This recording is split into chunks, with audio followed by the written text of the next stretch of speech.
Well, first, India is witnessing an apology spree and suddenly everyone is sorry on the internet. Not for a scandal or for a product recall, but for being too good.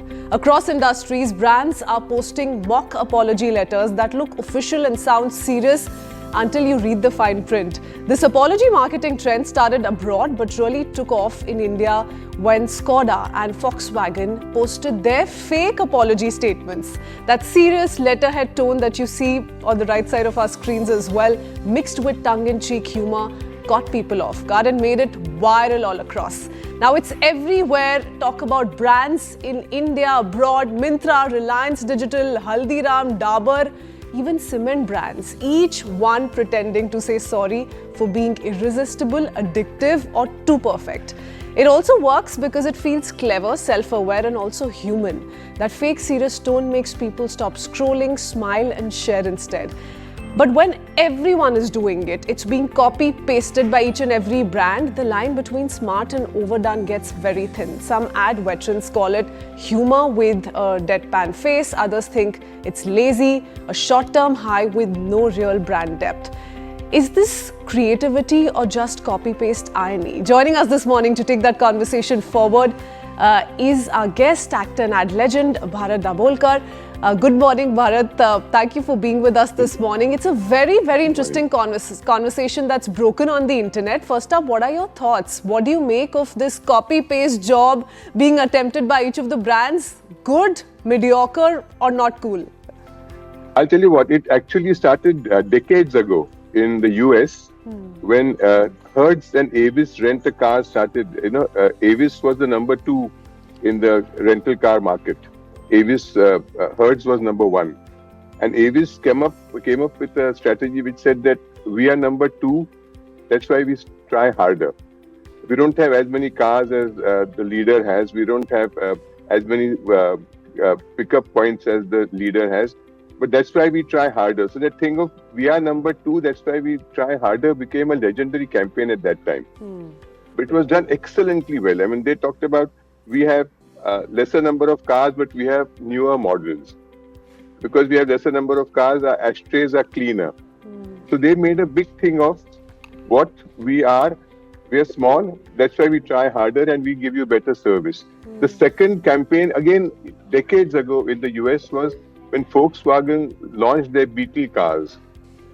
Because America was known for big cars, huge cars. The big was beautiful in America, and Beetle came up with this little car and they said, we are small, we are ugly and buy us because we are not good looking.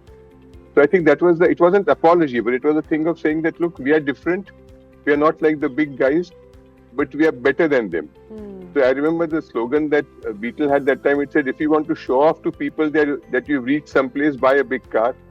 But if you just want to reach someplace without showing off, buy a Beetle. That's more of, ugly, Mr. Dabholkar, that's more of tapping into your, not weakness, but tapping into what you stand apart from the rest for in a very humble way. So that's one strategy that brands went about with. Philippines were learning last year sometime. This picked up in Philippines and now every brand is copying it in India. Volkswagen, Skoda were amongst the first to start it and now it's become almost mindless copy-paste. But tell us, Mr. Dabholkar, the underlying marketing rationale here, because you're essentially turning mock regret into marketing gold, as is being spoken. I'll tell you one thing. I've seen some hoardings on Mumbai roads, and they have this big "We are sorry" as a headline. What they forget is, in a hoarding, you can't have more than 8 or 9 words because people are passing you by. So when you say "We are sorry," people read that "We are sorry." They don't read why you are sorry because by the time you pass that hoarding. So in trying to do a campaign like this, I don't think people are taking into account what medium they're advertising this on. If you say "We are sorry" and give an explanation in a press ad or in a film, it works. But on a hoarding, it doesn't work. Because you're passing that so fast, you see a big "We are sorry" and later on you don't read the small print of why they are sorry. I think as a gimmick, it could work. As a humorous takeoff, it could work, but only for a little while. I don't think the consumers have the time to see the humor and say, oh, these people are saying, yeah, apologizing for being too good. it doesn't, according to me, it works momentarily. Maybe a few brands can do it, and it also depends on how effectively you can do it. You can't just do it like this chap did it and it worked well for him, so I'll do the same thing. It doesn't work like that. You have to have a solid reason of saying we are sorry for being damn good. I don't know how, I mean, I haven't seen too many of them very effectively done. How do you see this trend within the broader shift in brand communication? Because a lot of people have come out to say that if you're going to just end up saying sorry without thinking twice, how is your sorry any different than a sorry that is a crisis sorry? So a sorry that is authentic, a sorry that comes from a place of sensitivity. Yeah, I'll tell you what, there was a time when Cadbury chocolates had a problem. There was some problem with Cadbury chocolates. There was some problem with Maggi noodles. So there was some iron found in some batches of Maggi noodles. And they had to come up with a big campaign saying that, look, we are sorry, this is not something that affects all our products. This was a glitch that we had. Cadbury then got Amitabh Bachchan to come and say that, look, I have tested this. And Cadbury was sorry that some batches there was some problem with them. That was different. That was a product had a problem and the manufacturers came out. That wasn't humor. That was saying, look, we are sorry that you had some problem with our product. This is not universal. Everything else is fine. So that sorry was different.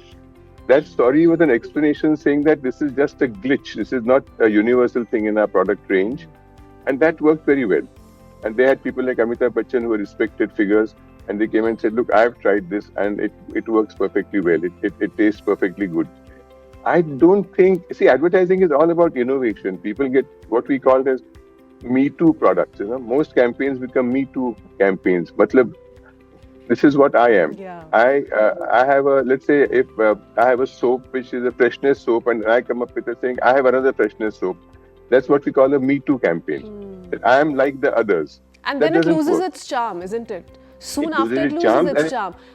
For instance, when I was personally going through the first set of apology letters, I was intrigued. I was wanting to listen to the manner in which they're giving it their own spin or tweaking it to their advantage. Beyond 5 letters, you lose interest. Yes. It's like I'll tell you what happens. It's like the film industry. You make one action film that works, and everybody wants to do an action film. And then you start losing that appeal that it had, because the first one had great appeal, but now the second, third and fourth don't have that same appeal. So if it becomes a gimmick which is used by everybody, it loses its efficacy. Mr. Dabholkar, what we'll do is because there's a mixed bag of reactions that we're looking at on the internet. And since I briefly spoke of Volkswagen as well, that's where the Indian story began essentially a few days ago. Yeah. Very interesting comments have come in because there is context to this. Here, there was a serious problem, a serious feedback which was reported by many Volkswagen owners. And this is the marketing genius that Volkswagen came up with. Do you think somewhere it's backfired? Because a lot of owners have reported issues with workshops and service centers. So there are some, and I caught a few examples here. While I agree with most of this, they should first of all apologize for keeping my car in the workshop for roughly half the time, yet not fixing any issue. So it can surely backfire because you're going to come off as an insensitive brand. Yeah. I think rather than saying sorry as a gimmick, if you can say it sincerely, that look, we've had a problem, you can be honest. I think there's a difference in being honest and saying that, look, we've had some problem with some models, but we are sorting it out, so all the models won't have that problem, rather than making it humorous. So when you have a problem, people don't want humor. If my car has stalled and I have to send it to the garage, I don't want to have a humorous response from the company. I want a serious response saying that, look, we are sorry, this has gone wrong, we'll correct it in no time and send it back to you.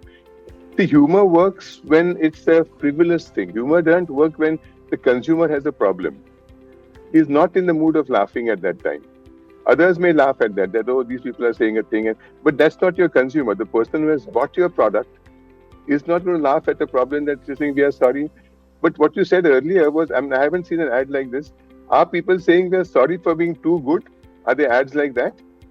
Yeah, the letters actually end up indicating that. So we're sorry for being too good. We're sorry for serving snacks that are irresistible. In fact, it's not just limited to brands. A lot of celebrities, a celebrity chef, for instance, has come out with a similar apology. So it's being replicated by people too now. I don't think, personally, I don't think that really works. I think that humor is lost on people because if you're humble, you should just be So humble and say, right look, now, as we speak, Mr. Bharat, we're flashing this Haldiram apology letter, and it said, we're sorry that you... So there you go. It's come to our attention. It says that people have been experiencing excessive joy at our restaurants. There've been reports of them accidentally finishing entire plates meant for sharing. Our food, it seems, has been declared too irresistible. That's the marketing tweet they're giving it. I'll tell you one thing. I think this will be lost on most people. They will not catch the tongue-in-cheek humor in this. We had done, I used to handle a product called Nutramul, which is Amul, it was like Bonvita and Boost, health drink. And once we did a hoarding and a press ad which said, who says that a health drink can't be tasty? What we meant was that we are a very tasty health drink. And we got lots of people coming in and saying, is there some problem with the Nutramul taste? And we said, no. What we mean is we are a healthy drink, but we are also tasty. See, people don't always catch the little humor, the twist in what you are trying to say. It's lost on most people. People want to be, and now with the kind of problem that we are facing, we are saying social media, attention spans are getting lesser and lesser. People don't have more than 10 seconds to look at what you are saying. In that, to give a twist, according to me, doesn't really work because it's lost on most people. They don't catch the humor in that. From a brand equity perspective, what are brands gaining from this, apart from virality, in your view? Why do you think is there a fear attached to this that we're going to be left out in the race? Is it just as simple as that, or there's more to it? I think what is happening is most brands with the kind of technology progress that has happened are similar to each other. There's not much they can say which is different from what the other brands are. And they have to come up with something that sounds different. The appeal has to be something different. So they feel that this is the way to do it. I personally don't think this is the way to do it. I think creating humor to differentiate your brand from the others is not the way I think it works. You have to think of other means and ways to do this. That's my personal view. That I don't think, maybe initially, as somebody says, I'm sorry for being too good or something, it may have worked initially because people find it funny. But I don't think as a regular thing, everybody doing it. Like I had bought a T-shirt once, and that T-shirt had a major a leaflet which came with the packaging, which said, "We are sorry because once you wear it, you're going to be irresistible. All the women will be just drooling over you." So that was fine. I had already bought that T-shirt, and I wasn't going to buy it because I read an ad which said that if you buy our T-shirt, women are going to be drooling over you. I don't think as a strategy it works, but that's my personal view. Okay. What I also want to understand from you, Mr. Dabholkar, is whether there are any guardrails, for instance, or any legal formalities that brands are bound by, and if not, do you suggest there should be? Because we've all been discussing how a consumer, a product owner is borderline being duped by these kind of marketing gimmicks. If you're not considering his feedback or taking it seriously, you're being cheated in a way by the brand that you've paid for. Should there be any guardrails, and are there any? But there are already guardrails. There are legal provisions. We have a thing called Advertising Standards Council of India, ASCI. So if anybody feels that their product is making a claim or a company is making a claim that's not true or that's over-exaggerated, anybody, not an organization, any single consumer can write to ASCI and complain about this, and ASCI immediately calls up the advertiser and asks them to either drop the advertising or explain why they should be allowed to do it. So there are already legal and other restrictions on these kinds of things. But we also have in law, I'm a lawyer, in law we have a thing which says buyer beware. You can't blame a marketing or an advertising person saying that he fooled me. You have to use your own brains also. That's a law. That's a law world over that says buyer should be aware that you can't just see something and say, I heard Amitabh Bachchan saying that this shoe is very nice. Or Shah Rukh Khan saying that Santro car is damn good. You should be a bit more intelligent to say that does Shah Rukh Khan drive a Santro? Does he have a Santro? Why should I believe Shah Rukh Khan saying Santro is a damn good car? I think that buyer thing also should come into this, that buyers have to be aware that you just can't look at a celebrity and say, I bought it because he said to buy it. You have to have your own brains. So I think whether it's apology advertising or whatever it is, or celebrity advertising, consumers also should use their brains to figure out what is right and what is wrong. Mr. Dabholkar, it's also interesting because for the longest time, brands, at least big brands, have always come out with an apology when it's sincere, when there's been a huge scandal, when they're at the receiving end of a lot of criticism for something that didn't quite work out for them. That seems to have changed now. A lot of people are also saying, and you can come in on this, tell us if you agree or not, to the fact that this humanizes the entire concept of what they're selling, why they're invested in the brand, and by this kind of a marketing strategy, they are turning flaws into strength and turning strength into flaws. So they're interchanging the two. On the other hand, it may be that I am not aware that there was something wrong with your product. Now you're pointing out to me that there was something wrong with not what you bought, but what somebody else bought, which could be counterproductive. Maybe I bought something which was fine, but then somebody else bought and said that this was not good, and that's why you're apologizing to him. You're making me aware of something that I didn't even know. So I think it's a double-edged sword. You should be very careful of when you're doing this, because you could be giving wrong information. There could be 50% of your audience which doesn't know that there was a problem, and now you're saying I'm sorry, and they say, "What are you sorry for? I'm fine with what I had bought." Besides which, it doesn't work. So you would agree to those denouncing it, saying that at least from reputed old brands, an apology was deemed sincere. So this is a no-go. No, I think if somebody had a problem, like I mentioned 2 brands, which was Cadbury chocolates and Maggi noodles, and they had some problem some years ago, and they sincerely came out and said, look, we had a problem, but that was a problem in some batches. It's not a universal problem. So don't worry. And they had respected people who came and talked about this. That works. Because people know that there was a problem. You read it in the papers or you see it on television and you realize that there was some problem in some part of the country where this product had a problem. And they come out and say, look, yeah, this was true. They're not hiding it. See, that's another thing of marketing, that when you have a problem, don't disappear. If you disappear, people don't trust you. They think that you made your money and run away. Be there. Guide them. Tell people that, okay, we are sorry that we did this, but this is not a universal problem. In some batch, some place had a problem. We are sorting it out. Give us some time. I think that is sincere. But using apology... Part of why this would be happening or is being copy-pasted to the extent it is, Mr. Dabholkar, you think is also the social media savvy audience that they're catering to. And in doing so, are they forgetting that there is a larger audience that exists beyond this, which is the elderly, for instance, those who've always seen sorry as sorry and nothing else. And do you think that's problematic? People don't realize that the social media consumers are youngsters more than older people. There's a huge audience outside. People think, I see this everywhere. I see this in the entertainment industry. I see it in advertising. They say, let's get this model because she has 1 million followers. Nobody stands to think, in that 1 million followers, how many are people in our category of consumers? How many of those people are our target group? I don't want to reach 1 million people. I want to reach 10,000 people who are my core target group. So I think social media awareness has to be used properly. You just can't blindly say that it's a blanket thing, that somebody who has a great a thing that goes viral on social media would help my brand. That doesn't happen that way. Because all of them are not your consumers. Maybe 5% of those are your consumers. 5% people in that viral who are consuming the viral news that is going out on social media, maybe 5% are your consumers. So who are you talking to? 95% are not even in your target group. Okay.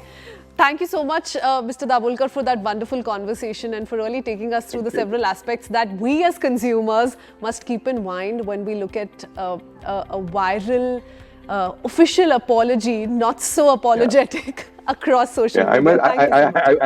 I must end this by saying I'm sorry if I did not give you correct information. I think that should go well with your program. Thank you. Okay, we'll wrap up on that note then. We'll wrap up on that official apology.